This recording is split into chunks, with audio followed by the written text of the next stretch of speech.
Phone call తో మీ బంగారాన్ని విడిపించి ప్రెజెంట్ మార్కెట్ రేట్ కే కొని బ్యాలెన్స్ అమౌంట్ ని క్యాష్ గా లేకపోతే సమానమైన బంగారాన్ని మీకిస్తుంది Akshaya gold hub. AP logistic infrastructure corporation ఏర్పాటు సహా దాదాపు 35కు పైగా అజెండా అంశాలపై మంత్రివర్గం చర్చించి నిర్ణయాలు తీసుకుంది. వచ్చే 5 ఏళ్లలో 7,500 మందికి ఉపాధి కల్పనే లక్ష్యంగా క్లస్టర్ డెవలప్మెంట్ ప్రోగ్రాం అమలు చేయాలని మంత్రిమండలి నిర్ణయించింది. రాష్ట్రంలో వివిధ పరిశ్రమల ఏర్పాటుకు మంత్రివర్గం ఆమోదం తెలిపింది. సిఆర్టీఏ అథారిటీ సమావేశ నిర్ణయాలకు ఆమోదం తెలిపిన కేబినెట్ వివిధ సంస్థల భూ కేటాయింపులు చేపట్టింది. సముద్రంలో కలిసే జలాలను 2 తెలుగు రాష్ట్రాలు ఉపయోగించుకుంటే మేలని ముఖ్యమంత్రి చంద్రబాబు మంత్రులతో అన్నారు. నీరంతా సముద్రం పాలైతే ఎవరికీ ఉపయోగం ఉండదన్నారు. నీటి లభ్యత ఉంటే రైతులు కొత్త పంటలు వేసుకోవచ్చని తెలిపారు. పోలవరం పూర్తయితే కృష్ణా జలాల్ని విశాఖకు తీసుకెళ్లవచ్చని స్పష్టం చేశారు. జగన్ హయాంలో రాయలసీమ లిఫ్ట్ ఆగిపోతే తమపై నిందలు వేస్తున్నారని మండిపడ్డారు. అధికారుల సమన్వయంతో ప్రతి ప్రాజెక్టు గ్రౌండ్ అవ్వాలని సీఎం తేల్చి చెప్పారు. ఫెర్రో ఎల్లాయిస్ యూనిట్ల ద్వారా 70,000 మందికి ఉపాధి లభిస్తుందన్నారు. ఫెర్రో ఎల్లాయిస్ యూనిట్లకు ఏడాది పాటు విద్యుత్ రాయితీలు కల్పిస్తే తర్వాత అవే విద్యుత్ ఉత్పత్తి చేసుకుంటాయని ముఖ్యమంత్రి చంద్రబాబు తెలిపారు. చీరాల టూరిజం హబ్ గా మారుతుందని పర్యాటక రంగాన్ని అక్కడ మరింత ప్రోత్సహించాలని సూచించారు.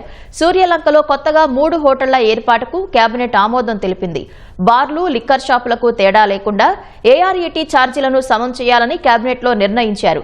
జల రవాణా మెరుగుపరుచుకుంటే అభివృద్ది పథంలో ముందుంటామని సీఎం వ్యాఖ్యానించారు. ఇందుకు అనుగుణంగా ప్రతి తీర ప్రాంత జిల్లాలో ఓ పోర్టు ఏర్పాటు కావాలన్నారు. 4,498 కోట్ల రూపాయలు ఏదైతే ట్రూప్ ఛార్జెస్ అని చెప్పేసి అప్రూవ్ చేశారో, రెగ్యులేటరీ కమిషన్లో క్యాలిక్యులేషన్ ద్వారా అప్రూవ్ చేశారో, దాన్ని ప్రజల మీద భారం వేయొద్దు, ఆ భారాన్ని ప్రభుత్వమే భరుస్తుంది.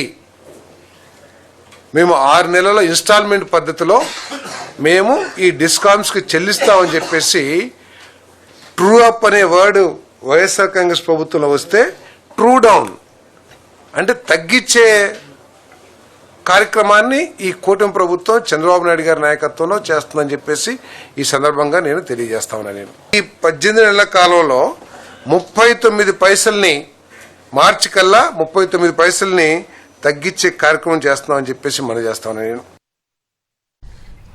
జగన్ హయాంలో విధించిన 4,490 కోట్ల ట్రూ అప్ ఛార్జీలు ప్రజలపై పడకుండా ప్రభుత్వమే భరిస్తోందన్న చంద్రబాబు యూనిట్ విద్యుత్ ఛార్జీని ₹5.19 నుంచి ₹4.90కు తగ్గించామన్నారు. దీనిని మార్చి నాటికి ₹4.80కు తగ్గించాలని సీఎం పేర్కొన్నారు. ఈసారి ధాన్యం సేకరణను రికార్డు స్థాయిలో చేశామన్న సీఎం అన్ని రకాల పంటలు కొనుగోలు చేస్తున్నామని తెలిపారు. పర్యాటక రంగం ఓ గేమ్ చేంజర్ అని, ఈ రంగంలో అన్ని అవకాశాలను అందిపుచ్చుకోవాలని ముఖ్యమంత్రి సూచించారు.